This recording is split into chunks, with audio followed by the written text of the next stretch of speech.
Welcome back to Stu Maker. I'm Stu, and I like to make things. Today we're talking all about my new comic book, Baphomet, issue number 1. I've actually recorded a separate video that ended up scrapping and filmed this video you're watching now.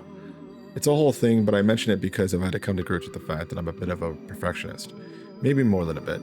I know that if you looked at any of my art or content, that might not be readily noticeable, but that's exactly why I've redone the last two videos so much. Nothing was feeling right. And it wasn't until I stumbled upon a video talking about making a practice comic that something suddenly clicked. The exercise was to be a 6-page comic book telling a simple story where you can flex your art and storytelling muscles without overextending yourself first. Sounds simple.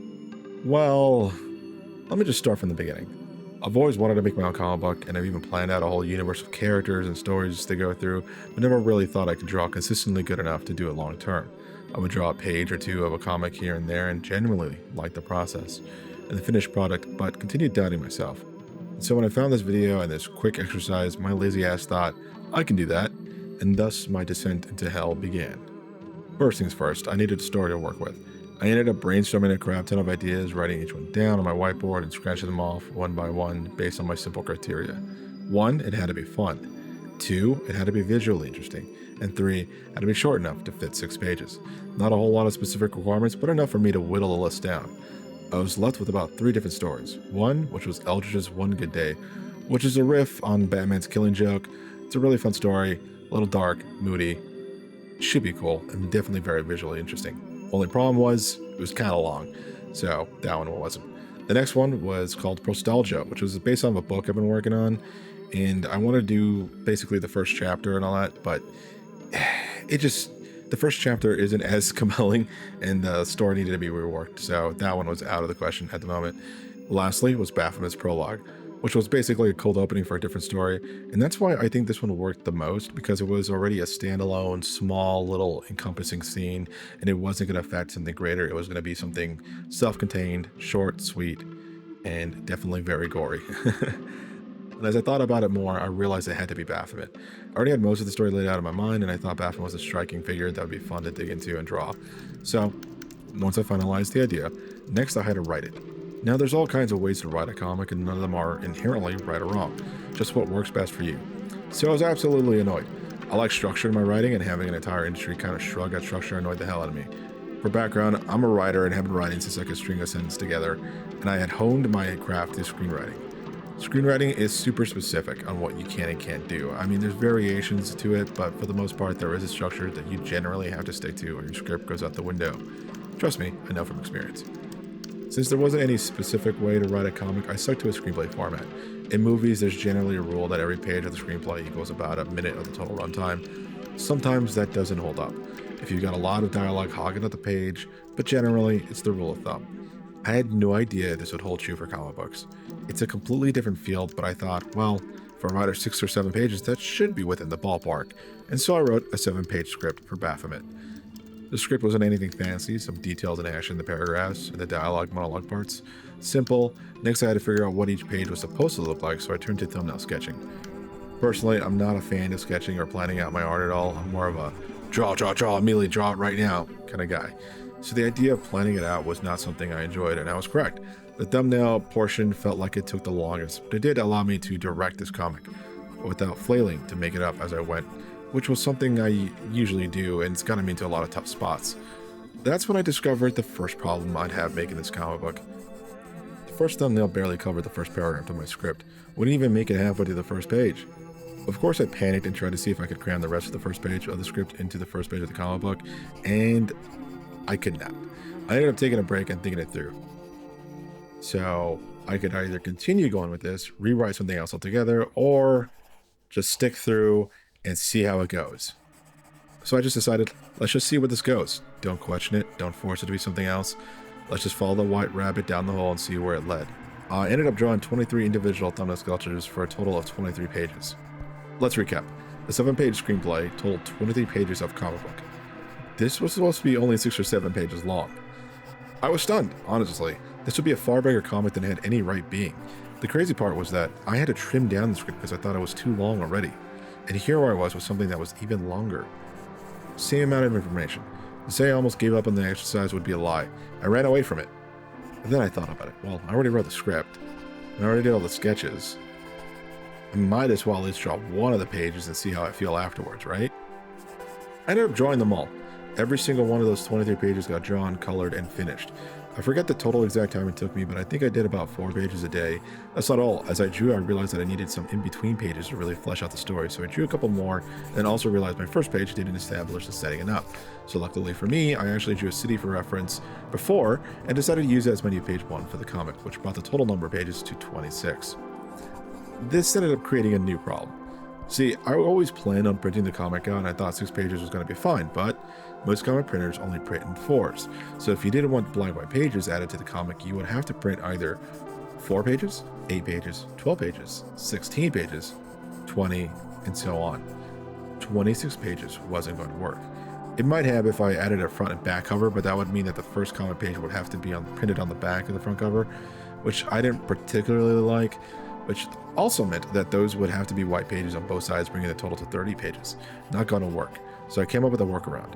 I would do a front and back cover, have fun little ads for my card game and art book on the either side of the front and back covers, and then add a title page and a letter to the editor page to round it out.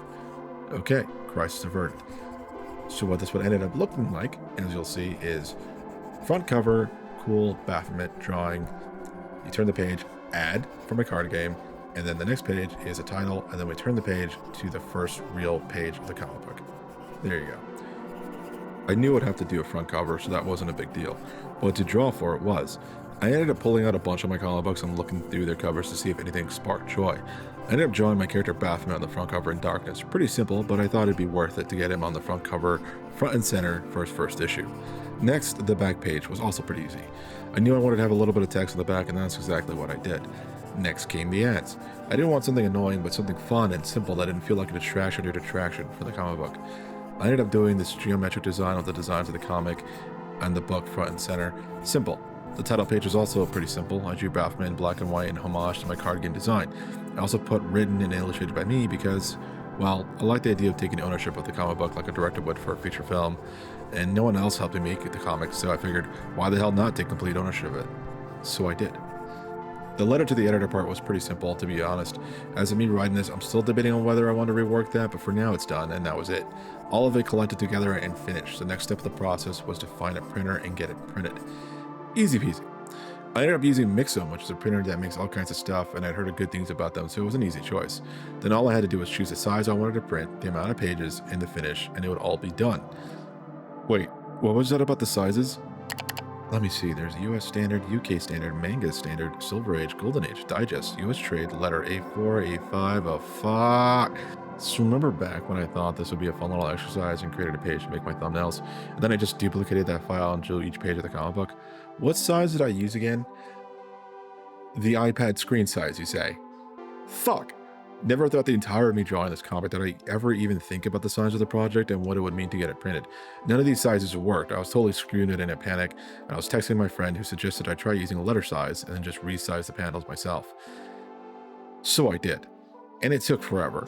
Not the end of the world because they're both similar sizes, but different enough that I would have to redo each page and tweak it a little here and there, but it totally worked. With that weight off my chest, I put it in the files and ordered my shipment. About a week and a half later, I got the shipment in the mail. There you go. Packages arrived. Wow. Upside down because I had all my sensitive. Don't look at my shoes. So I got this. Well, there you go. So this is kind of nice. It's a mix-in box. It's got all my other stuff in the front. So I did find out there was some bit of an issue here, but that's totally fine. I just not stab myself in the face there. Okay, cool.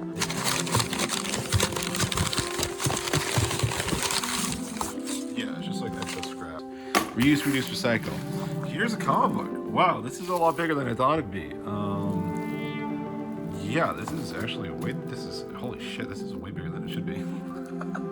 Okay, well, now I know. Oh my god, it's like a magazine. Shit, okay. Can I open this with one hand somehow? It's full of claws all over it. So I don't want to get, because I eat on this table, so I probably should have wiped it down, but whatever. So here it is. Here's the comic book. Wow, this actually feels quite luxurious. Okay. So some of the things I did too, it didn't carry over. There's also a couple of errors here, but I was doing this late at night and I didn't really look at it. This is why you should never type on your iPad. Wow, these are really thick pages. Wow, yeah, this is thick as hell. It might not need to be this thick. Okay, let's open it up. First page with the XCal coming soon logo. Okay, let's move on. We got the Baphomet, written and illustrated by Sterling Zaniguro. That's gonna be really cool. Don't look at my feet. I keep telling you, man, and you keep doing it. Oh, this looks really cool. You got this page, Crimson Town Los Demonios. It looks a little desaturated. I'm not gonna lie. I wonder. Okay, so there's a thing where you have to turn the colors into CMYK if you want to get it printed. But honestly, I wonder if that's even a thing anymore because the colors are supposed to be a lot more vivid than this. I feel like, but I don't know. Maybe it's just me. Maybe it's just the way it looks on camera. Whatever. Let's see. We got that whole. Yeah, I'm gonna go over this, and maybe you'll see all this. Maybe you won't. I don't know. I'm just gonna show every page I can for now. Wow, this is like really crazy big. Yeah, I could fit a lot more dialogue in here than I thought. Okay. There you go. We got a little. Okay. I'll go through this myself and everything, but yeah, I have about 5 printed issues, I believe. Yeah. So I'm gonna hand these out to homies and friends and people, and they'll possibly enjoy these or not. I don't know. So yeah, there you go. Baphomet issue number 1. Yeah, I love the printing. I love the outside. It's very thick paper. This is like. It might not need to be that thick, to be quite honest. The paper itself inside is already kind of very nice. Okay, and I know I can get away with it. Will this be the size of all the comic books to come? I don't know. Probably not. I might have to like really look into that whole situation. I might do another printing, but like a more comic booky size. Or this could be the thing. This could be our thing. We just do big freaking comic pages and that's our thing. I don't know. Yeah, it ended up being way bigger than I thought it would be. I don't know why, but I thought it would actually be a little smaller than the traditional comic book sizes, and not just a little bit bigger. So none of these test prints could actually fit into regular bags and boards. Well, you can't win at everything, and yes, if I just thought this all through from the beginning, I wouldn't have had any of these issues. But that's kind of just who I am, and to be honest, if I didn't go through this process, I wouldn't have learned so much. If I had just done everything correctly from the start, then I wouldn't have dug deeper into sizes, the prices involved, which format looks better, retail pricing based on size, and so much more. I'm actually not annoyed at the amount of setbacks I had to deal with. I kind of enjoyed them. If I hadn't run into as much adversity as I did, I might have been bored with the project and abandoned it earlier. I don't know, look, I'm the kind of guy that likes to play games in the hardest difficulty and die over and over because I went to the hardest area of the game early rather than just play it normally. I'm like the mountain goats who like to climb near 90-degree walls because they can, because it's hard, it's a challenge to overcome, and that makes it worthwhile. Well, as of the writing of this, I've actually went and resized the comic again for the traditional comic size, so you can fit them in regular bags and boards. And now I'm going to be ordering more test prints to see how those look. I'm also trying out issue 2 as we speak. So, where do we go from here? Well, I'd like to get this into comic book stores, online, and in your hands any way I can. I don't exactly know how that form that's going to take, but I'm going to climb that mountain because that's just the kind of crazy goat I am. So, thanks for watching. I expect much more from me very soon. Until then, do good.